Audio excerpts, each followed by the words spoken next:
জানেন কি 2022 সালের 29শে জুন পৃথিবীর ইতিহাসে সব থেকে ক্ষুদ্রতম দিন ছিল। ওই দিন পৃথিবী 1.59 মিলিসেকেন্ড কমেই তার একটি রোটেশন কমপ্লিট করে নেয়।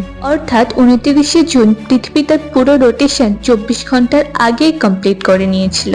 বিজ্ঞানীদের মতে 2016 সাল থেকে পৃথিবীর রোটেশন ফার্স্ট হয়ে গিয়েছে এবং এমন চলতে থাকলে 2029 সাল নাগাদ আমাদের টাইমে একটি নেগেটিভ লিপ সেকেন্ড অ্যাড করতে হবে। প্রতি 4 বছর অন্তর যেমন একটি লিপ ইয়ার আসে এবং একটি করে অতিরিক্ত দিন ফেব্রুয়ারি মাসে অ্যাড করতে হয়, তেমনই সময়ের ক্ষেত্রে 24 ঘন্টার থেকে একটি করে সেকেন্ড বাদ দিয়ে দিতে হবে। পৃথিবীর রোটেশন ফাস্ট হওয়ার পিছনে একটা বড় কারণ হচ্ছে গ্লোবাল ওয়ার্মিং।